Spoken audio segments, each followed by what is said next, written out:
ಎಲ್ಲರಿಗೂ ಮತ್ತೊಮ್ಮೆ ನನ್ನ ಚಾನೆಲ್ಗೆ ಪ್ರೀತಿಯ ಸ್ವಾಗತ ಸುಸ್ವಾಗತ. ನನ್ನ ಚಾನೆಲ್ ನೀವು ಹೊಸದಾಗಿ ನೋಡ್ತಿದ್ರೆ ಸಬ್ಸ್ಕ್ರೈಬ್ ಮಾಡ್ಕೊಳ್ಳಿ, ಪಕ್ಕದಲ್ಲೇ ಕಾಣೋ ಬೆಲ್ ಐಕಾನ್ನ ಪ್ರೆಸ್ ಮಾಡಿ, ಮೊದಲೇ ನೋಟಿಫಿಕೇಶನ್ ನಿಮಗೆ ಬರುತ್ತೆ. ಲೈಕ್ ಮಾಡಿ, ಕಮೆಂಟ್ ಮಾಡಿ, ಜಾಸ್ತಿ ಇಷ್ಟ ಆದರೆ ಶೇರ್ ಮಾಡಿ, ಈ ವಿಡಿಯೋನ ಸೇವ್ ಮಾಡ್ಕೊಳ್ಳೋದನ್ನ ಮರಿಬೇಡಿ. ಮ್ಯಾಗಿ ಅಂತ ಹೆಸರು ಕೇಳಿದಾಗ ಚಿಕ್ಕವರಿಂದ ಹಿಡಿದು ದೊಡ್ಡವರವರೆಗೂ ಇಷ್ಟಪಡುವಂಥ ತಿಂಡಿ ಅಂತಂದರೆ ಮ್ಯಾಗಿ. ಈ ರೀತಿ ಮ್ಯಾಗಿ ಮಾಡಿಕೊಟ್ರೆ ಖಂಡಿತವಾಗ್ಲೂ ತಿನ್ಬಿಟ್ಟು ಹೇಳ್ತಾರೆ ಒನ್ ಮೋರ್ ಅಂತ. ಯಾಕೆ ಅಂತಂದ್ರೆ ಈ ರೆಸಿಪಿನ 10 ನಿಮಿಷದಲ್ಲಿ ಮಾಡ್ಕೊಳ್ಬಹುದು. ಈ ವಿಡಿಯೋನ ನೀವು ಸ್ಕಿಪ್ ಮಾಡಿ ನೋಡಿದ್ರೆ ಹೊಸ ರುಚಿ ಹೇಗೆ ಮಾಡೋದು ಅಂತ ಗೊತ್ತಾಗೋದಿಲ್ಲ. ಹಾಗಾಗಿ ಸ್ಕಿಪ್ ಮಾಡಿದರೆ ಕೊನೆವರೆಗೂ ಪೂರ್ತಿ ವಿಡಿಯೋನ ನೋಡಿ. ಮ್ಯಾಗಿನ ನಾನು ಒಬ್ರಿಗಾಗೋಷ್ಟು ಮಾಡ್ತಾ ಇದ್ದೀನಿ, ಅಂದರೆ ಒಬ್ಬರು ಒಂದು ಪ್ಲೇಟ್ ಪೂರ್ತಿ ತಿನ್ಬೋದು. ಇವತ್ತಿನ ವಿಡಿಯೋದಲ್ಲಿ ಹೊಸ ರುಚಿ, ಹೊಸ ರೀತಿಯಲ್ಲಿ ಬೇಗನೆ ಮತ್ತು ಕಡಿಮೆ ಪದಾರ್ಥಗಳನ್ನ ಉಪಯೋಗಿಸಿ ಮ್ಯಾಗಿ ಹೇಗೆ ಮಾಡೋದು ಅಂತ ನೋಡೋಣ.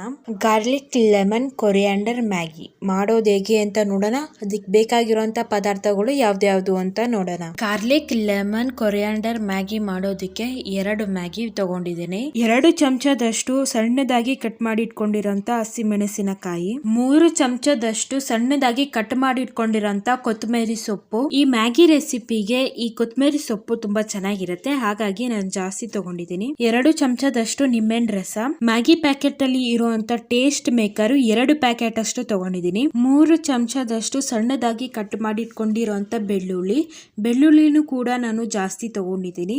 ಒಂದು ಸಣ್ಣ ಬಟ್ಲಲ್ಲಿ ಸಣ್ಣದಾಗಿ ಕಟ್ ಮಾಡಿ ಇಟ್ಕೊಂಡಿರೋಂತ ಎಲೆಕೋಸು ಬದಲು ಈರುಳ್ಳಿನ ಕೂಡ ಉಪಯೋಗಿಸ್ಕೊಳ್ಬಹುದು. 2 ಚಮಚದಷ್ಟು ಬೆಣ್ಣೆ, ಅಡಿಗೆ ಎಣ್ಣೆ ಕೂಡ ಉಪಯೋಗಿಸ್ಕೊಳ್ಬಹುದು. ಮ್ಯಾಗಿ ಬೇಯೋಷ್ಟು ನೀರು, ಕೊನೆಯದಾಗಿ ರುಚಿಗೆ ತಕ್ಕಷ್ಟು ಉಪ್ಪು. ಇವಾಗ ಮಾಡೋದು ಹೇಗೆ ಅಂತ ನೋಡೋಣ.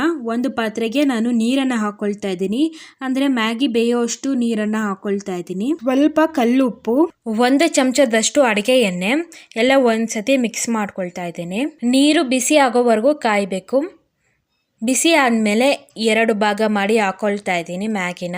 ಬಿಸಿನೀರಿಗೆ ಮ್ಯಾಗಿನ ಹಾಕಿದ್ಮೇಲೆ 4 ನಿಮಿಷದಷ್ಟು ಮ್ಯಾಗಿನ ಬೇಯಿಸ್ಕೊಳ್ತಾ ಇದ್ದೀನಿ. ಈ ತರ ಮ್ಯಾಗಿನ ಸಪ್ರೇಟ್ ಆಗಿ ಬೇಯಿಸ್ಕೊಳ್ಳೋದ್ರಿಂದ 4 ನಿಮಿಷ ಬೇಕಾಗುತ್ತೆ.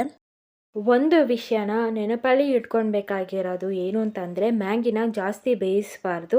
ಜಾಸ್ತಿ ಬೇಯಿಸಿದ್ರೆ ಚೆನ್ನಾಗಿರೋದಿಲ್ಲ, ಅದು ಮುದ್ದೆ ಆಗೋಗ್ಬಿಡುತ್ತೆ. ಅದಕ್ಕೋಸ್ಕರ ಮ್ಯಾಗಿನ ಜಾಸ್ತಿ ಬೇಯಿಸ್ಕೊಳ್ಬಾರ್ದು. ಮ್ಯಾಗಿ ಬೆಂದ ಮೇಲೆ ಹೇಗೆ ಗೊತ್ತಾಗುತ್ತೆ ಅಂತಂದರೆ, ಈ ಥರ ಕಟ್ ಮಾಡಿದಾಗ ಸುಲಭವಾಗಿ ಕಟ್ ಆಗಬೇಕು, ಅಲ್ಲಿವರೆಗೂ ಬೇಯಿಸ್ಕೊಳ್ಬೇಕಾಗತ್ತೆ. ಕರೆಕ್ಟಾಗಿ ಮ್ಯಾಗಿನ ಬೇಯಿಸ್ಕೊಂಡ್ಮೇಲೆ ಸಪ್ರೇಟ್ ಮಾಡ್ಕೊಳ್ಬೇಕು ನೀರು ಮತ್ತು ಮ್ಯಾಗಿಯಿಂದ ಬಿಸಿನೀರು ಸಪ್ರೇಟ್ ಮಾಡ್ಕೊಂಡ್ಮೇಲೆ ತಕ್ಷಣ ತಣ್ಣೀರನ್ನು ಹಾಕಬೇಕು. ನೀರೆಲ್ಲ ಪೂರ್ತಿ ತಣ್ಣೀರು ಹೋದ್ಮೇಲೆ ಸ್ವಲ್ಪ ಅಡುಗೆ ಎಣ್ಣೆನ ಹಾಕಿ ಈ ಥರ ಮಿಕ್ಸ್ ಮಾಡ್ಕೊಳ್ಬೇಕು. ಇಲ್ಲ ಅಂತಂದರೆ ಅದು ಬಿಸಿಗೆ ಎಲ್ಲ ಅಂಟ್ಕೊಂಡ್ಬಿಡುತ್ತೆ ಮ್ಯಾಗಿ ಒಂದಕ್ಕೊಂದು. ಅದಕ್ಕೋಸ್ಕರ ನೀರನ್ನು ತೆಗೆದು ಆಮೇಲೆ ಅಡುಗೆ ಎಣ್ಣೆನ ಹಾಕೊಳ್ಬೇಕು. ಪಾತ್ರೆಗೆ ನಾನು ಬೆಣ್ಣೆನ ಹಾಕೊಳ್ತಾ ಇದ್ದೀನಿ. ಬೆಣ್ಣೆ ಬದಲು ಅಡುಗೆ ಎಣ್ಣೆ ಕೂಡ ಉಪಯೋಗಿಸ್ಕೊಳ್ಬೋದು. ಬೆಣ್ಣೆ ಕರಗಿದ ಮೇಲೆ ಹಸಿಮೆಣಸಿನಕಾಯನ್ನು ಹಾಕೊಳ್ತಾ ಇದ್ದೀನಿ, ಬೆಳ್ಳುಳ್ಳಿನ ಹಾಕೊಳ್ತಾ ಇದ್ದೀನಿ. ಬೆಣ್ಣೆ, ಹಸಿಮೆಣಸಿನಕಾಯಿ ಮತ್ತೆ ಬೆಳ್ಳುಳ್ಳಿ ಈ 3 ಪದಾರ್ಥಗಳು ಕೂಡ ಸ್ವಲ್ಪ ಕೆಂಪಗಾಗೋವರೆಗೂ ಹುರ್ಕೊಳ್ಬೇಕು. ಮೊದಲು ಈ ಮ್ಯಾಗಿಗೆ ಬೆಣ್ಣೆನೆ ರುಚಿ ಕೊಡೋದು. ನಿಮಗೆ ಬೆಣ್ಣೆ ಉಪಯೋಗಿಸೋದಿಕ್ಕೆ ಇಷ್ಟ ಇಲ್ಲ ಅಂತಂದ್ರೆ ಅಡಿಗೆ ಎಣ್ಣೆ ಕೂಡ ಉಪಯೋಗಿಸ್ಕೊಳ್ಬಹುದು. ಇಲ್ಲಿವರೆಗೂ ಹುರ್ಕೊಂಡ್ರೆ ಸಾಕು.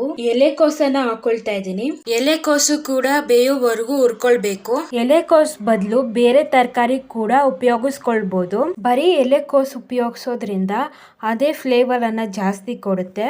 2 ನಿಮಿಷ ಹೀಗೆ ಎಲೆಕೋಸನ್ನ ಹುರ್ಕೊಳ್ಬೇಕು.